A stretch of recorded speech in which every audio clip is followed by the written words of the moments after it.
ada yang ngomong ada itu segelintir orang lah, jarang. Nah, grafik ini teman-teman adalah grafik yang menggambarkan communication gap antara penjual dengan pembeli. Nah, teman-teman selama ini ada yang merasa, tadi ada yang bilang closing kok kadang-kadang sulit ya. Tak kasih tahu alasannya. Ini emosi, ini logika, ini waktu. Agent, kalau mulai prospek dari hal yang logik apa hal yang emosional? Logik itu apa? Bahas fitur produk PPH plus itu ciame win. Terus dari market dong tandingannya wis paling ciame, paling murah, paling gini, paling gitu. Betul nggak gitu ngomongnya? Logik. Yang teman-teman harus ngerti, klien itu berangkatnya dari titik yang namanya emosional. Emosi itu gini loh. Klien kalau ditanya, kenapa sih kamu mau beli asuransi? Oh ya aku cuma nggak mau nyusahno anak kalau aku masuk rumah sakit, cek nggak ngebebani anak. Aku nggak ada, anak-anak dapat sesuatu, betul nggak? Tapi karena kita berangkat dari titik yang logik sebagai agent, seringkali si klien ini makin lama jadi makin ikut logik. Nah ketawanya dari mana klien mulai logik? Nanti dia nanya gini, Ewin, tapi kalau prudensial bandingin AIA bagus mana ya? Nah bener nggak ngalamin kayak gitu? Dia jadi logik. Ewin, tapi tak pikir-pikir kok mahal ya asuransi itu? Logik. Pada saat klien mulai logik, agent mulai emosional. Ngerti nggak kebaliknya di mana? Emosionalnya gimana?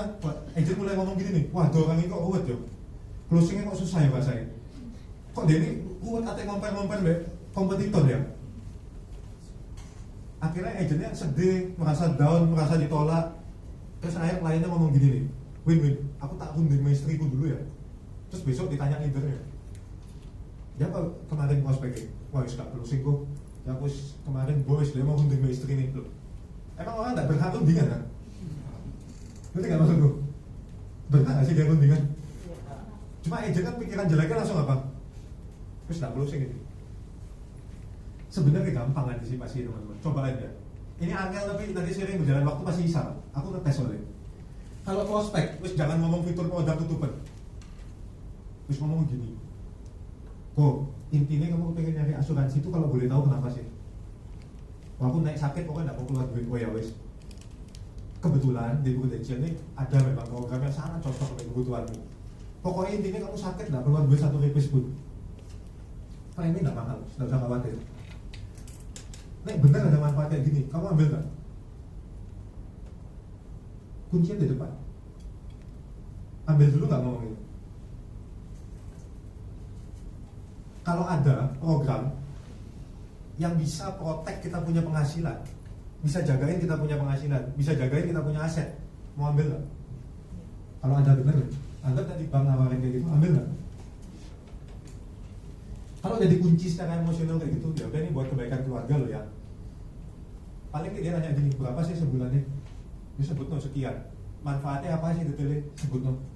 Terus jarang lah di compare. Yang penting kita harus ngerti cycle startnya dari mana teman-teman?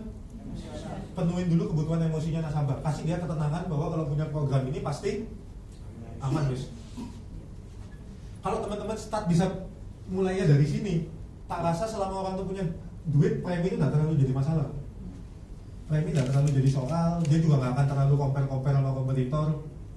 Caranya di sini. Coba teman-teman renung-renung, ada benerin nggak omonganku? Nah ini cara sih tak coba soalnya teman-teman. Tapi kalau udah kita pakai cara ini pun masih ada yang compare, kita juga cenderung jadinya nggak terlalu apa ya? Kita nggak akan terlalu emosional gitu. Karena kan kita nanam budi sama orang. Nanam budi itu maksudnya nanam kebaikan. Kita yang ngasih tahu konsep bahwa insurance ini bisa jagain kebutuhan billing rumah sakit, bisa jaga dia punya penghasilan, bisa ngasih warisan buat keluarganya dia. Kan kita ngajarin konsep yang betul tentang asuransi. Penuhi kebutuhan emosi dia, kasih ketenangan. Wis pokoknya kalau masuk di Prudential, agentnya aku wis tenang. Ini ada klaim, ada apa, pokoknya kontak aku tak beresin. Wis kamu kenal aku kan bukan bagusan dong, wis lumayan lama dong. Makanya kalau untuk orang yang udah kenal baik ya. Nah kalau untuk yang baru kenal, yang misalnya gaya mainnya kan passing gimana? Ya kalau kena sakit untung-untung itu korannya bawaan. Kadang-kali kan kali misalnya nunjukin saya di Prudential beberapa kali ya dapat kayak gini Pak. Kalau ada kesempatan untuk ngomong lah ya. Jadi kalau Bapak ada apa-apa nggak usah khawatir, telepon saya begitu. Kalau dia udah tenang di sini, ini nggak masalah lah. Premi berapa terus nggak jadi soal. Oke. Ada yang dapat ilham nggak dengan grafik ini? Problemnya selama ini apa? Coba diberesin ya. Kalau nggak ngerti di diskusi mau juga. Ada orang yang bilang gini nih teman-teman. Coba dibaca dari supaya kerasa. Apa nih? You can make a million excuses, Oh? or you can make a million dollar. Ya sudah. Ini kan udah mau final sprint. Nah, mau bikin yang mana? Maunya sih dolar, cuman ya apa ya? Nih lagi di rumah kok males keluar gitu ya. Gue setan-setannya diusir sih lah selama final sprint. Nanti nih lewat final sprint mau istirahat 2 minggu ya nggak apa-apa gitu. Yang lain apa nih? Doing your best means Means never apa? stop trying. Never stop trying. Melakukan yang terbaik itu artinya kita nggak pernah mencoba, nggak pernah berhenti mencoba. Coba diingat lagi ya. Ada nggak orang yang selama ini rasanya potensial di prospek saya bulat? Coba diulang prospeknya dari awal. Sebelum closing. Ini nggak kita yang ulang, orang lain pasti ada yang ulang. Dan dia akan closing sama orang lain. Dan yang kita tahu, begitu kita tahu, lain kali kita kepikir, ya kita coba datang lagi dah. Ternyata kita baru tahu kalau dia closing sama orang lain dan angkanya ternyata sesuai kekurangannya kita untuk capai target, yang terjadi apa? Disitulah kita merasa ngenes, sedih. Oke ya. Akhirnya kita bilang, aduh jadi agent kok begini banget gitu ya. Padahal nggak begitu banget juga kalau kita nggak pernah datang. Emang kayaknya apa nggak boleh orang lain masuk kan? Mungkin hari ini aku cuma sharing kayak gitu teman-teman. Tuhan berkatin kita untuk final sprint kita. Kalau ada yang mau ditanya boleh, kalau nggak ada yang mau ditanya ya juga kebetulan. Tanya Win, sing tadi apa 40 20 10 kan? Terus kembali ke misalnya dana pendidikan. Kalau dana pendidikan itu kan ada yang PIA itu ya, yang PIA 34 juta itu ya. Itu masuk ke investment of insurance. Investment ya. PIA-nya investment, UP bapaknya insurance. Oke. Jadi yang insurance itu sifatnya tidak ada rincian itu lah ya. Nggak ada. Insurance ya benar-benar insurance. Kalau dana usaha, Win. Jadi kayak misalnya aku nyicil bank sebulan 50 juta untuk usahaku, itu termasuk investment atau investment ya? Harusnya bukannya kalau uang usaha sama uang kehidupan pribadi itu dipisah ya sebenarnya? Iya. Maksudnya contoh ya, aku misalnya minjem uang sama bank 5 miliar, kan bayar bunga nih. Harusnya bayar perusahaanku dong. Oh. Aku sebagai orang kan harusnya terima gaji loh yang benar ya. Oh, kalau bersihnya ya. Ini kalau ngomong teori keuangan yang benar ya, harusnya itu yang bayar perusahaan. Saya sebagai mungkin direktur atau apalah di perusahaan itu terima gaji. Gajinya itu yang boleh tak kelola jadi prinsip tadi. Kalau tapi ada juga yang kecampur, nah yang kecampurnya yang agak ruwet biasanya. Iya. Ngitungnya jadi susah kalau kecampur gitu. Saya kayak Wis pasti tembel-tembelan tuh kalau kecampur tuh pasti pas-pasan terus tuh. Terus yang untuk angka 34 tadi misalnya meleset tidak ketemu angka yang seperti diproyeksikan, ya apa? 34 apa? Misalnya 34 juta per bulan tadi, Per contohnya. tahun? Per tahun. Kemudian ternyata di akhir itu meleset. Oh, satu, untuk antisipasi meleset apa yang harus dilakuin? Kalau dia minta taruh di PIA, rendah, sedang, tinggi, pilih yang mana? Rendah atau sedang? Jangan pilih tinggi, terus mengurangi resiko. Kedua, bisa nggak tiap tahun review? Review itu artinya dicek tiap tahun antara aktualnya dapatnya berapa sama proyeksi cocok nggak? Kalau nggak cocok apa yang harus dilakuin? Top up. Nah, toh kalau dia nabung di bank bukannya sama aja? Loh, Win, kalau gitu aku mesti nambah dong satu saat. Balik lagi logika itu. Oh, kalau nabungnya di bank. Sekarang di bank misalnya investment juga naik turun kayak begitu, bukannya tiap tahun harus di-review juga ya? Nah, nggak maksudnya. Kalau kurang apa yang dilakuin di bank? Ya nambah juga sama aja. Nah, jadi kadang-kadang ada klien yang masih berani ngeduket gitu. Gak apa-apa, justru kita ngomong yang benernya. Kalau dia mau ambil, namanya investment kan naik turun. Jadinya di depan tiap tahun kita datang review. Kalau misalnya dia merasa keberatan dengan potongan 5%-nya dari PIA, itu gimana? Jadi legend. Nah, betul sih, simple. Masalahnya kalau 5% dia keberatan, aku takutnya yang polisi 30% kan lebih keberatan lagi. Oh. Ya paling gampang nih orang yang ruwet itu jadi legend. Sampai dia bisa mikir keberatan 5%-nya, berarti orangnya kan hitungannya bagus. Nah, kan maksudnya? Berarti jadi agent harusnya kan bisa gitu. Ya tinggal ditanya baik-baik ya, keberatan ada jadi agent. Nggak mau dia cari di mana ya, nggak bisa. Boleh dipotong. Cuma mungkin kalau di luar ya, kalau untuk investment lebih kecil lah potongannya. Aku aku dulu pernah menerapkan, misalnya ada orang butuhnya pada saatnya kuliah 3M contoh gitu ya, ternyata sekarang dia sudah punya 3M, jadi dia merasa nggak perlu untuk ngambil program kayak gitu. Gimana? Misalnya 15 tahun lagi butuh 3M, sekarang dia sudah punya 3M. Oh, tapi nggak maksudnya butuhnya 3M kapan? 15 tahun lagi. Ternyata sekarang dia sudah punya 3M. Uangnya 3M boleh tahu nggak mau diapain? Di deposito. Bunga deposito dilariin kemana? Di bank. Nah iya, maksudnya di bank itu diapain? Ditimbun atau apa? Dimasukin lagi mungkin. Diinvest lagi? Di rollover berarti? Nambahin bunga terus? Usulnya sama dia, kok kenapa nggak taruh di insurance aja? Sebagian. Jadi kalau kita ada apa-apa, 3M kan utuh. Karena insurance ngeluarin 3M kan? UP 3M kan utuh. Insurance keluarin 3M. Diambil dari bunga. Dari bunga depositonya aja. Untuk bayar 3M. Untuk bayar insurance. Kalau nggak ada apa-apa ya sudah, kan nggak apa-apa. Kan dia cuma dari uang bunga, bukan uang dia kerja kan. Cuma usul aja untuk create aset lagi 3 miliar. Atau mungkin sedapatnya berapa lah. Dengan bunga tadi, pokoknya dibikin asuransi dapat berapa lah. Aku bisa gitu. Nah usul ini umumnya orang masih bisa terima. Malah dia senang karena dia bayar insurance nggak usah keluar duit istilahnya, cuma pakai uang pokok yang ditaruh aja. 3M lumayan kok, bunganya kalau ngomong 5%, 300, 150 bagi 12, kira-kira 12,5 juta sebulan. Masih gede juga kan?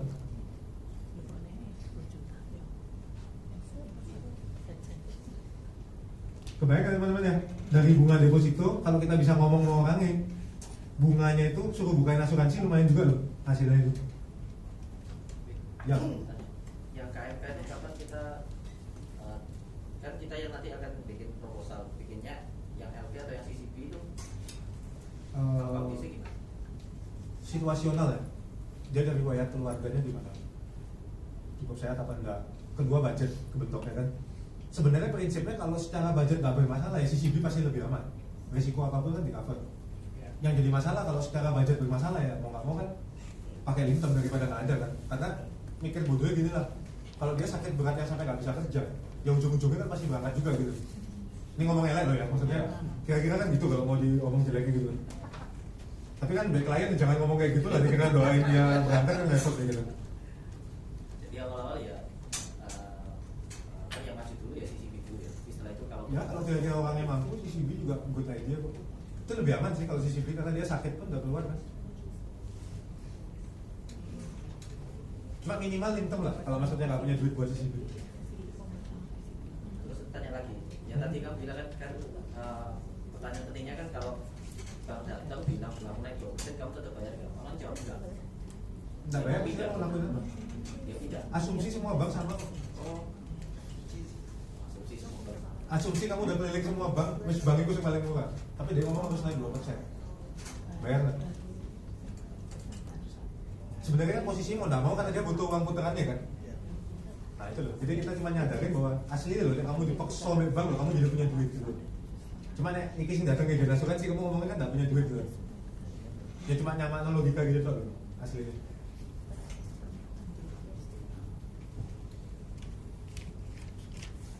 Sudah ya. Kalau udah Kowibi sekarang punya giliran. Loh, gimana juga boleh? Terus selesai. Kita udah pertanyaan. Benar ada ini ya, apa sambutan berapa MMPI ya? Hoax. Hoax lah. Benar nggak hoax ya? Hoax. Sambutan case besar.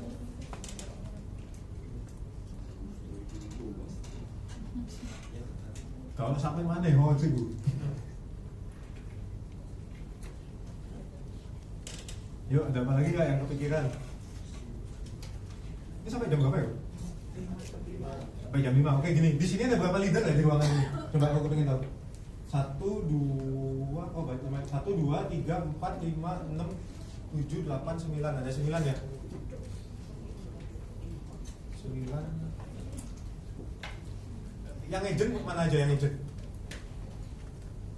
1, 2, 3, 4. Agent ngitung 1 sampai 5 dong. Dari belakang. 1 sebenarnya. 5. Balik 1. 1.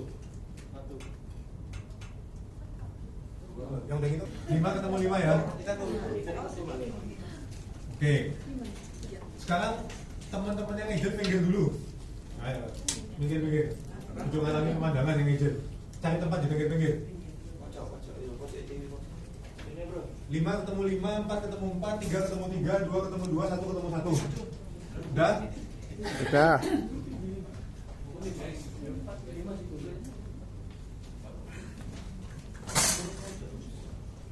Satu ya? 2 3 ini ya? Yang 4 mana? Ini udah 4. Ini 4, 5 mana? Loh mana 5 mana 1 ini? Mana 5 mana 3? Ini 3, ini 5 gitu. Oh pasti batas loh. Oke, sekarang leadernya sisanya berarti ya? Iya. Udah sekarang leadernya yang hitung. Dari poin B. 1, 2, 3, 5. Mana? 5 mana ya? 5. Oh, oke. 1. Oke, leader yang 1 masuk ke kelompok 1, 2 masuk 2, 3 masuk 3, 4 ketemu 4, 5 masuk 5. 5 masuk sini.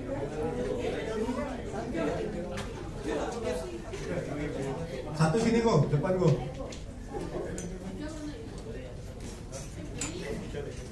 Nah, 1 sini kok. Nah, 2 ketemu 2. Mana 5? 5 mana? Wes ya. Ayo 5. Ah, sini dong. Ada dirimu kan?